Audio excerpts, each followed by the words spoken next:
நண்பர்களே, ஆண்டாள் பாடிய திருப்பாவையில் இன்றைக்கி 15வது பாசுரத்தை பார்க்க போகிறோம். இந்து மதத்தில் ரிக், யஜுர், சாம, அதர்வனம் அப்படின்னு 4 வேதங்கள் இருக்குது இல்லையா? இந்த 4 வேதங்களில் படிக்கணும்னா 80 ஆண்டுகள் ஆகுமா? 80 ஆண்டுகளாக தான் இந்த வேதங்களை படித்து முடித்து அறிய முடியும். ஆனால் இந்த 80 வருடங்கள் படிக்கக்கூடிய வேதத்தை தமிழிலே சுருக்கி நமக்கு சாராக கொடுத்துருக்கிறார் நம்ம ஆண்டாள் அப்படின்னு சொல்கிறாங்க இந்த திருப்பாவையில். அப்படிப்பட்ட இந்த திருப்பாவையில் இந்த 15வது பாசுரத்தில் 2 தோழிகள் பாடுவது போல் அமைக்கப்பட்டது. பாடல் ஏதாவது ஒரு ஆள் பாடுவாங்க இல்லையா? ஆனால் ஒரே பாடலில் 2 பெண்மணிகள் பாடுவது போல் இந்த பாடல் தொகுப்பு அமைக்கப்பட்டுள்ளது. 2 பெண்கள் சேர்ந்தாலே ஒரே குதூகூலம்தான். ஒரு பெண் இன்னொரு பெண்ணை சீண்டுவது போல இந்த பாடல் அமைக்கப்பட்டுள்ளது. இந்த பாடல் வரிகளை பார்ப்போம்.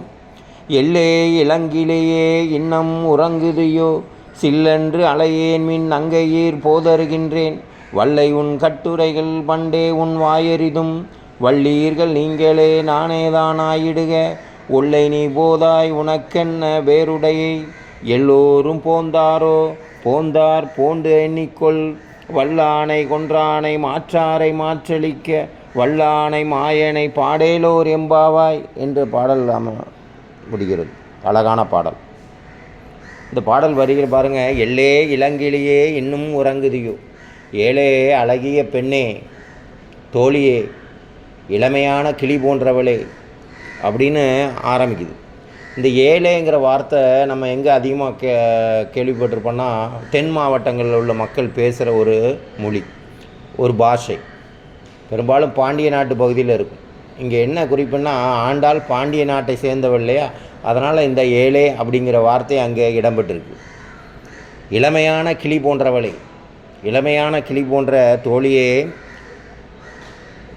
நீ ஏன் இன்னும் உறங்கி கொண்டிருக்கிறாய்? நாங்கள் உனக்காக இங்கே காத்து கொண்டிருக்கிறோம், சீக்கிரம் எழுந்திரி அப்படின்னு ஒரு கடுமையான சொற்களோடு அவள் அழைக்கிற மாதிரி இந்த பாடல் தொடங்குது.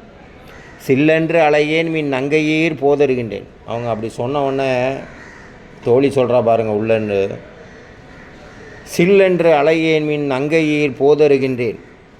நீங்கள் ஒன்று என்னை அழைக்க வேண்டாம், நான் வந்துடுறேன், இதோ வர்றேன், கொஞ்சம் நேரம் பொறுங்க, நான் வந்துடுறேன் அப்படின்னு கொஞ்சம் கடுப்பாக சொல்கிறான். உடனே இவங்க சொல்கிறாங்க பாருங்கள், வல்லை உன் கட்டுரைகள் பண்டே உன் வாயறிதும், வல்லை உன் கட்டுரைகள் பண்டே உன் வாயறிதும். நீ இப்படி தான் சொல்லுவ, எனக்கு தெரியும், எங்களுக்கு தெரியும், நீ சீக்கிரம் எழுந்துச்சு வா, வரேன்னு சொல்லிவிட்டு இன்னும் தூங்கிக்கிட்டு இருக்கே அப்படின்னு இவங்க சொல்கிறாங்க. உடனே அவள் சொல்கிறா பாருங்கள், வள்ளீர்கள் நீங்களே நானே தான் ஆயிடுக, வள்ளீர்கள் நீங்களே நானே தான் ஆயிடுக.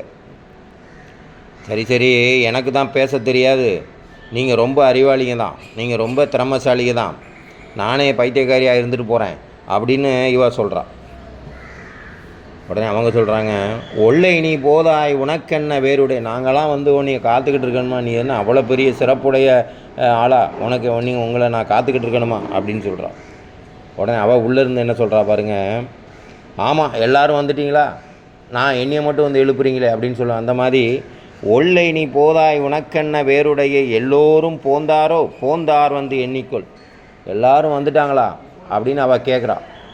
உடனே இவ சொல்கிறா பாருங்கள், தோழி சொல்கிறா, போந்து எண்ணிக்கொள், வேணும்னா வெளியே வந்து பாரு, அவங்கள எண்ணி கூட பாரு, எல்லோரும் வரிசையாக நிற்கிறாங்க அப்படின்னு சொல்கிறா.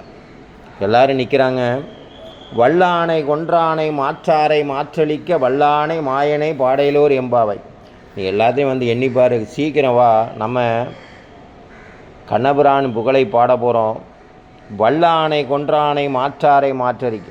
இந்த வல்லானை கொன்றவன், வல்லானைனா வலிமையான யானை, இதில் குவளையா பீடம் அப்படிங்கிற ஒரு யானையை கண்ணபிரான் கொன்றவன் அப்படின்னு இந்த குறிப்புகள் வருது. இந்த குவளையா பீடம் யானை மாவழி மன்னனோட பையன் மந்தமதின்னு ஒருத்தர் தான். அவன் கொஞ்சம் யானை முகத்தோடு இருப்பான், சேட்டையும் யானை மாதிரி பண்ணுவான். தெருவில் போனான்னா காலை வச்சு மிதித்து எல்லாத்தையும் கொள்ளுவான், தும்பிக்கை மாதிரி கையை வச்சு அடித்து எல்லாத்தையும் தள்ளி விடுவான்.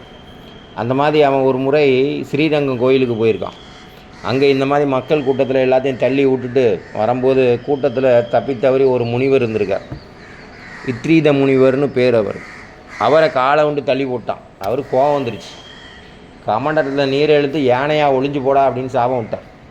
அவன் யானையாக மாறிட்டான். அவனுக்கு தூக்கி வாரி போயிடுச்சு. அடடா, இனிமேல் நம்ம யானையாகவே மாறிடுவோம், முனிவரே என்னையை காப்பாற்றுங்க, எனக்கு ஒரு சாப மோட்சம் கொடுங்க அப்படின்னோடனே, நீ மதுராபுரியில் பிறக்கக்கூடிய கண்ணபிராணினால் சாப விமோச்சனம் பெறுவாய் அப்படின்னு சொல்லிட்டு போயிட்டார்.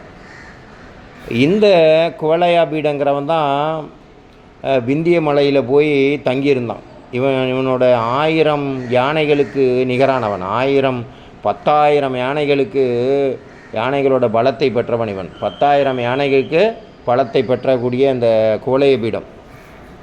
அந்த நேரத்தில் ஜராசந்தன் யாருன்னா கம்சனோட மாமனார். பல லட்சம் யானைகளின் பலனை கொண்டு போய் அவன்கிட்ட சண்டை போட்டு இந்த குவலயாபீடத்தை பிடிச்சிட்டு வந்துட்டான். பிடிச்சிட்டு வந்து தன்னோட மருமகனான கம்சனுக்கு இந்த யானையை சீதனமாக கொடுத்துட்டான். அப்போ இந்த யானை எங்கே இருக்குது? கம்சன் வாழ்ந்த மதுராபுரி பக்கத்தில் இருக்குது, வாழ்ந்துக்கிட்டு இருக்கு. கண்ணபிரானும் அவனுடைய அண்ணனும் 2 பேரும் சேர்ந்து மல்யுத்த போட்டியை காண போகிறாங்க. அந்த கோட்டையில் உள்ளே போகும்போது அந்த யானை அவர்களை தடுக்கிறது. யானை பார்க்கணும் நின்று இவங்கெல்லாம் உள்ளே விடாத அப்படிங்கிற மாதிரி யானை அவன் தடுத்து கொண்டு இருக்கிறது.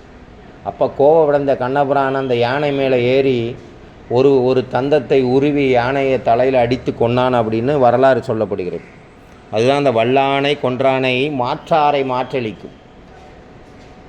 பகைவர்களை தேடிச் சென்று அழிக்கக்கூடியவன் வல்லானை, வலிமை மிகுந்தானை, மாயனை நாம் எல்லோரும் சென்று பாடுவோம், சீக்கிரம் எழுந்துவா அப்படின்னு சொல்கிற மாதிரி இந்த பாடல் வரிகள் அமைக்கப்பட்டிருக்கு.